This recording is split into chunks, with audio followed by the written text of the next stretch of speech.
e filho, né? Então, a mensagem, 1 minuto para o fim do mundo, né? Que possamos ouvi-lo com atenção.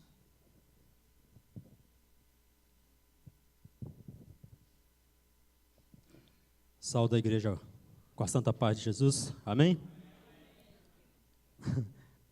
É um motivo de alegria para mim, né, estar aqui na casa de Deus com os irmãos, para poder, nesses minutos que nos restam, né, dividir um pouco da palavra de Deus. E o tema que foi dito, né, 1 minuto para o fim do mundo. Quantas vezes na nossa vida nós já deparamos com algo ou situação em que nós tivemos, né, minutos preciosos para decidir, ou se iremos viver, ou se algo iria acontecer conosco. No trabalho, né, no trânsito, andando de bicicleta, né, Nil? Em outras situações. Nós sempre passamos por risco em nossa vida. Mas se nós trazemos isso para a nossa vida espiritual, será que nós já paramos para pensar nisso? Sobre 1 minuto para o fim do mundo? 1 minuto para encontrarmos com Jesus? Para estarmos na sua presença e decidirmos se iremos viver ou se nós iremos perecer por toda a eternidade. Temos um relógio que marca o fim do mundo. E ele foi inventado, né, por alguns especialistas, cientistas, né, e ele ficou imóvel desde o ano de 2003. Ele não mudou nenhum tempo do seu horário. Mas de um tempo para cá, ele começou a andar. E hoje ele marca 5 minutos para a meia-noite. Por que a meia-noite? Porque todas as coisas são sempre à meia-noite. Algum dos irmãos sabe falar o porquê? Ou porque sempre tudo dá à meia-noite? Por causa que dá sempre na escuridão. Sempre que tem ninguém mais na rua, ou se está só o mal a fazer as coisas, né, que não prestam. Então esse relógio já está marcando 5 minutos para o fim do mundo. Nunca, desde o final, diz assim a reportagem, nunca, desde o final da Guerra Fria, ele esteve tão próximo da meia-noite, hora que representa a extinção da humanidade. A última mudança havia ocorrido quando os Estados Unidos se retiraram do Tratado de Mísseis Antibalísticos em 2002, em meio a ameaças de compra de armas nucleares por terrorista. O relógio foi criado em 1947. Na sua representação, marcava 7 minutos para meia-noite. De lá para cá, foram feitas 18 alterações. Será que você está preparado para esse minuto precioso? Esse 1 minuto que falta para o fim do mundo? Há uma música que diz assim, 1 minuto para o fim do mundo, toda a sua vida em 60 segundos. Você já pensou, já parou para pensar o que é ter a sua vida em 60 segundos? O que você faria? Será que você teria tempo para resolver todas aquelas coisas que você não fez? Será que você colocaria em ordem a sua vida espiritual? Aquela mensagem que você não falou para o seu vizinho? Aquela palavra de conforto que você não deu para um amigo? Todas essas coisas, às vezes, passam em nossas mentes. E, às vezes, nós deixamos isso passar de lado. O povo de Israel vivia tranquilo, não se preocupavam com a vinda de Jesus. Mas ele veio. E quem estava preparado? Alguns dos irmãos se lembram? Quem estava preparado? Os pastores. Eles estavam ali na madrugada, vigiando os seus rebanhos, e a mensagem foi dada para eles. Olha, lá em Belém nasceu Jesus, o Messias, o Redentor, e o povo ali que foi dita a mensagem, que seria o povo que levaria essa mensagem para o mundo, estavam o quê? Despreocupados. Os fariseus, os saduceus, os sacerdotes estavam profanando o templo, estavam fazendo mercadorias, vendendo, estavam ali à toa, sem estar pensando na vida de Jesus. Se nós pegarmos o livro de Mateus, no capítulo 24, quero que os irmãos abrem as suas Bíblias, Mateus no capítulo 24, do verso 6 para frente, diz o seguinte, que Deus fala o que lá? Sobre o quê? Olha, vai haver guerras, fome, terremoto, pestes, todas essas coisas. Mas vocês não devem preocupar, isso é só o quê? O princípio do fim do mundo. E será que essas coisas já aconteceram? Sim, essas coisas já aconteceram e estão acontecendo. Gente, nós vemos guerra em Israel, vemos guerras em outros lugares, vemos terremotos, fome. Tudo isso é o sinal do fim do mundo. Mas às vezes nós estamos como o povo judeu. Nós não estamos preparados, nós não estamos dando ouvido para o que está acontecendo. Nós estamos falando como o servo que diz lá, olha, meu senhor tarde virá. Eu sei que ele vai vir, mas ele vai vir muito tarde, então eu vou fazer o que eu tenho que fazer. Eu vou viver a minha vida. Vou viver tranquilo, vou folgar, vou beber, vou comer, e depois, para frente, eu vou me preparar. Mas nós não sabemos quando vai dar este 1 minuto para nós. Pode ser hoje que Jesus pode nos encontrar, pode ser amanhã, nós não sabemos, mas nós devemos nos preparar. Diz-nos assim, depois de 25 anos do terremoto, apareceu o sinal no sol, e a lua foi no ano de 19 de maio de 1700 e quanto? 1780. Então, de lá para cá, nós estamos cada vez mais perto de encontrar com Jesus. O hino que foi cantado, você já entregou seu coração para Jesus? Tem alguma coisa que te impede de encontrar com Jesus? E se ele chegasse hoje, entrasse daquelas portas aqui dentro da igreja, qual seria a nossa reação? Qual seria a minha reação? Eu estaria pronto para morar com Jesus? Eu estaria pronto para reinar com ele por toda a eternidade? Somente nós podemos responder essa pergunta. Vamos continuar com a nossa Bíblia aberta no livro de Mateus, no capítulo 24, e o verso 36 em diante, que diz assim, quanto ao dia e à hora, ninguém sabe, nem os anjos do céu, nem o Filho, senão somente o Pai. Se você soubesse a hora, é claro que você ia deixar para preparar, quase em cima, né? 2012, como foi a história de muitas coisas, muitas pessoas morreram, né? Vou deixar para preparar no mês de dezembro do ano de 2011, porque quando virar o ano eu já estou preparado. Nós não sabemos qual é a hora, qual é o dia que nosso Senhor virá, mas nós sabemos que Ele está perto. Continuando, como foi nos dias de Noé, assim também será na vinda do Filho do Homem. Pois nos dias anteriores ao dilúvio, o povo vivia comendo, bebendo, casando-se e dando-se em casamento, até o dia em que Noé entrou na arca.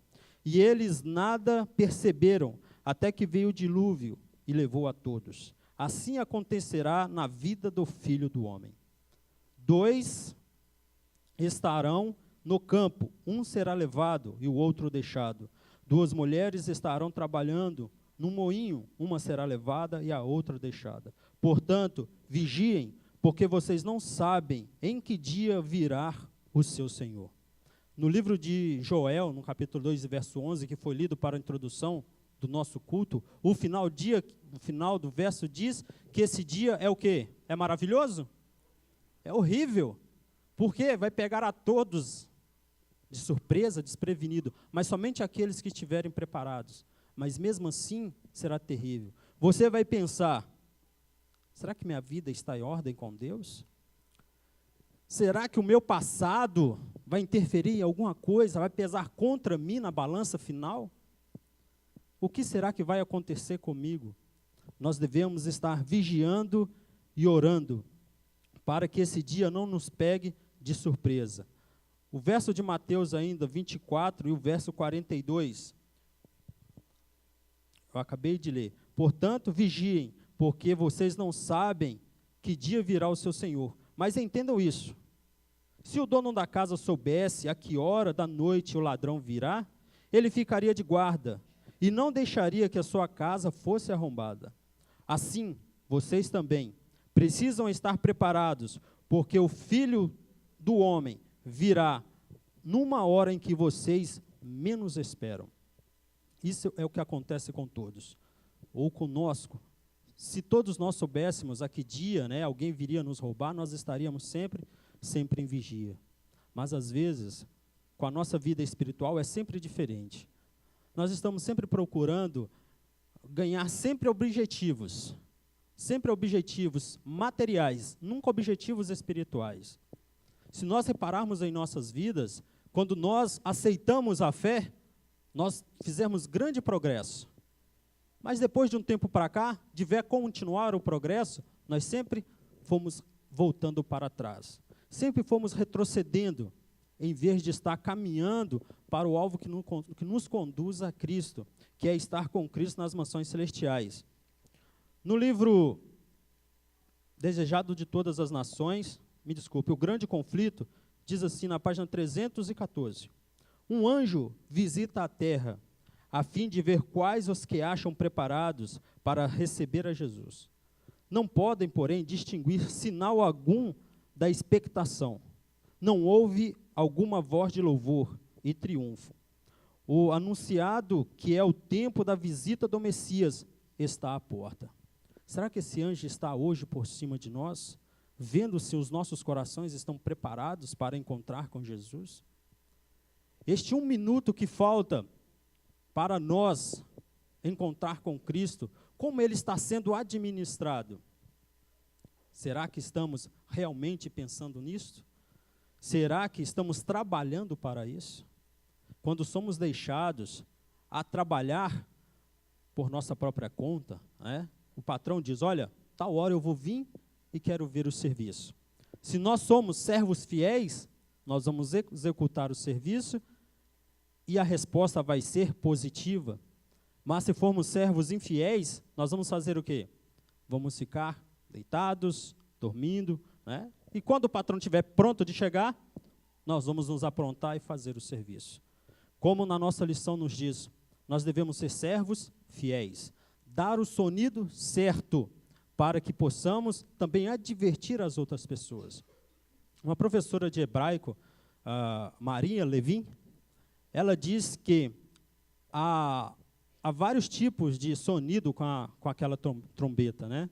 Há um sonido mais agudo, há um sonido mais denso, né? E há um mais longo. Então, todo o povo já sabe qual tipo de sonido que é. Para que serve o mais agudo, para que serve o mais denso e para que serve o mais longo. Então, todos se preparam quando escutam esse tipo de sonido. Continuando no livro de Grande Conflito, na página 310. A fim de preparar um povo para estar em pé no dia de Deus, deveria realizar-se uma grande obra de reforma. Deus viu que muitos dentre seu povo professo não estavam edificados para a eternidade, e em sua misericórdia estava prestes a enviar uma mensagem de advertência, a fim de despertá-los do seu torpor e levá-los a preparar-se para a vinda de Jesus. Será que nós estamos preparados para esta grande mensagem? O que nos impede de nos preparar para encontrar com Jesus? Eu sei qual é a coisa que me impede, e eu sei que os irmãos também sabem qual é isso que impede de encontrar-nos, de preparar-nos para encontrar com Jesus. O céu vai ser uma surpresa, e a surpresa maior vai ser você estar no céu, vai ser eu estar no céu. Sabermos que passamos tudo isso, todas as provas, todas as angústias, mas nós conseguimos vencer pelo sangue de Jesus, e nós conseguimos estar no céu. E a outra surpresa vai ser ver nossos irmãos em Cristo Jesus também no céu. No livro de Amós, gostaria que também todos abrissem as vossas Bíblias. No livro de Amós, no capítulo 5.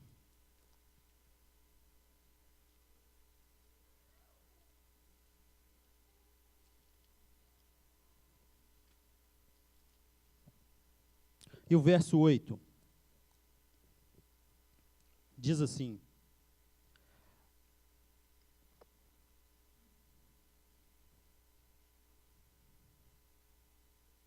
aquele que fez o Órion e que faz a escuridão, a alvorada e do dia noite escura, que chama as águas do mar e que se espalha sobre a face da terra.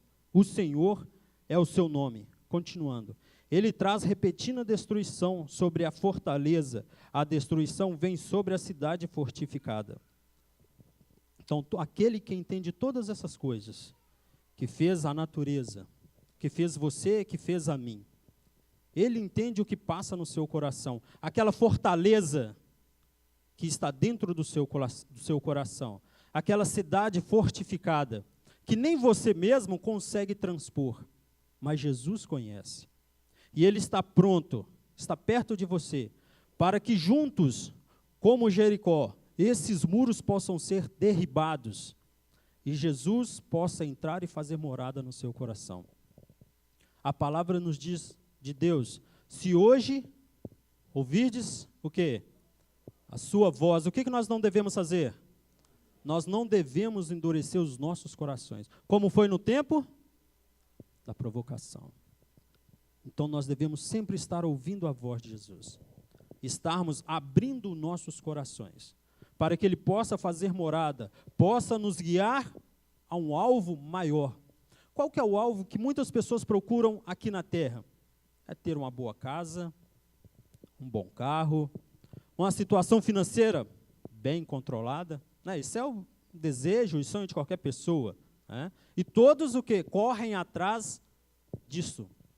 Um bom estudo, uma boa escola, uma boa faculdade, tudo isso.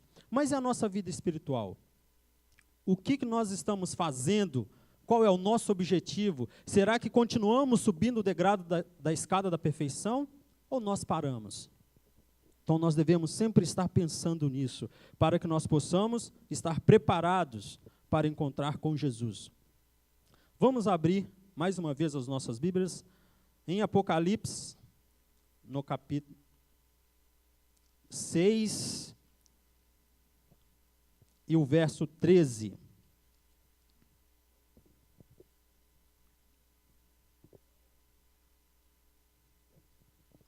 Nos diz sobre um sinal que aconteceu no ano de 1883, 13 de novembro. Qual que foi esse? Desculpe, filha minha. 1853. 33. Isso mesmo, 1833. Então foi o quê? A queda das estrelas, né? 13 de novembro de 1883. Este foi o sinal dado por Jesus. Olha, o sol vai escurecer, as estrelas vão cair, todas essas coisas vão acontecer.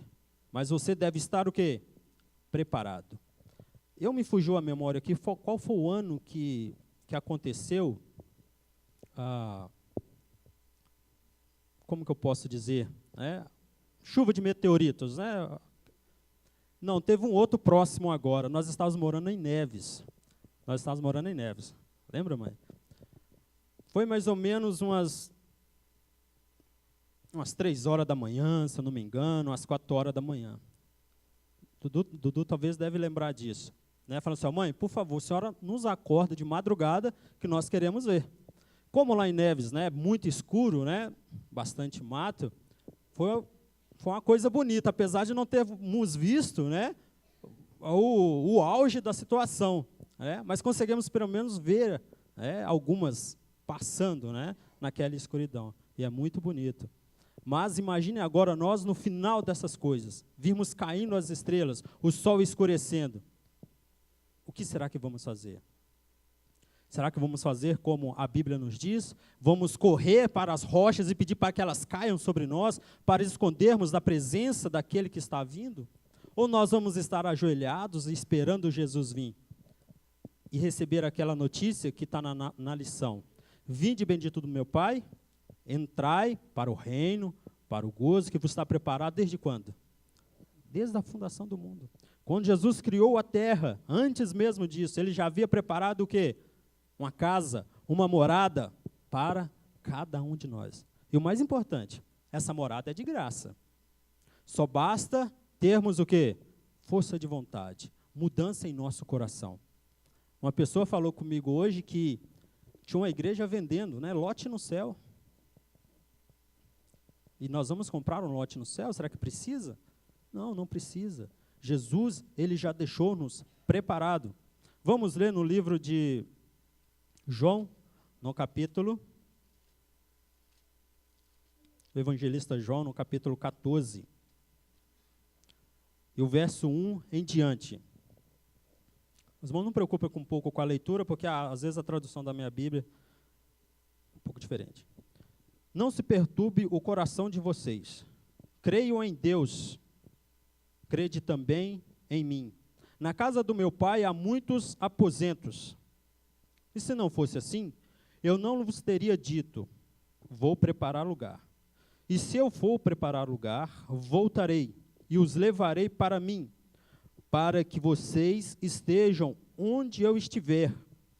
Vocês conhecem o caminho. Nós conhecemos o caminho? Irmãos, nós conhecemos o caminho que conduz à vida eterna? E qual é o caminho? Disse-lhe Tomé, Senhor, não sabemos para onde vais. Como então podemos saber o caminho? Respondeu Jesus, eu sou o caminho, a verdade e a vida. E ninguém vai ao Pai senão por quem? Por meio de Jesus. Ele foi preparar lugar. E Ele está à porta. Ele está batendo em cada coração aqui presente. Mas Ele não empurra a porta. Ele bate até que você possa abrir aquela porta. Mas às vezes, quando Ele bate, nós corremos para a sala para tirar alguma coisinha ali bem rápida. Do quarto alguma coisa, da cozinha também alguma coisa, para depois abrirmos a porta.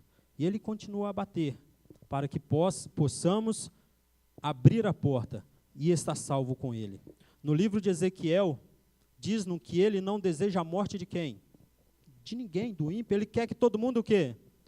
Se arrependa, sejam salvos. A palavra de Deus vem a nós com a mais solene e impressivas expressões. A palavra ao seu povo, que desperte da letargia espiritual, busquem a sua face. Vamos continuar lendo a nossa Bíblia no livro de Joel, no capítulo 2.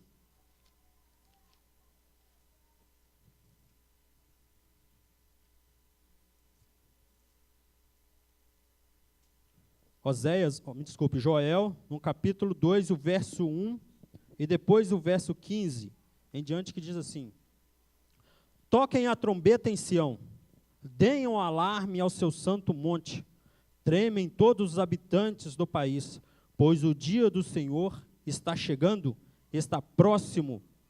Verso 2, é dia de trevas e de escuridão, é dia de nuvens e negridão. Assim como a luz da aurora se estende pelos montes, um grande e poderoso exército se aproxima, como nunca antes se viu, nem jamais verá nas gerações futuras. O verso 15. Toquem a trombeta em Sião, decretem jejum santo, convoque uma assembleia sagrada. Até o 17. Reúnem o povo, consagrem a assembleia, ajuntem os anciãos, reúnem as crianças, mesmo os que mamam no peito, até os recém-casados devem deixar os seus aposentos, que os sacerdotes que ministram perante o Senhor chorem entre o pórtico do templo e o altar orando. Poupa o teu povo, Senhor, não faça da tua herança objeto de zombaria e de chocata entre as nações.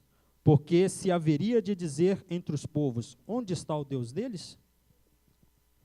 Nós possamos nos preparar, porque o dia do Senhor está perto. O dia do Senhor está mais perto de nós do que nós pensávamos.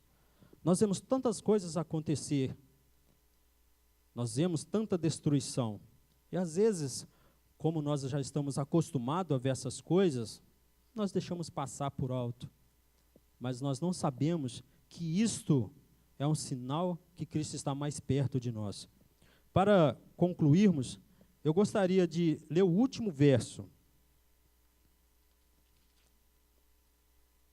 que está no livro Apocalipse, no verso 22 no capítulo 22 e os versos 12, 14 e 20.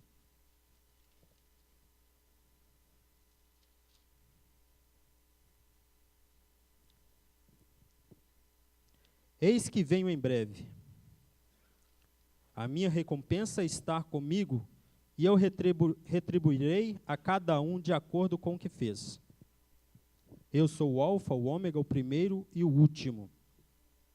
Bem-aventurados que guardam seus mandamentos, para ter direito à árvore da vida, e entrem na cidade pelas portas.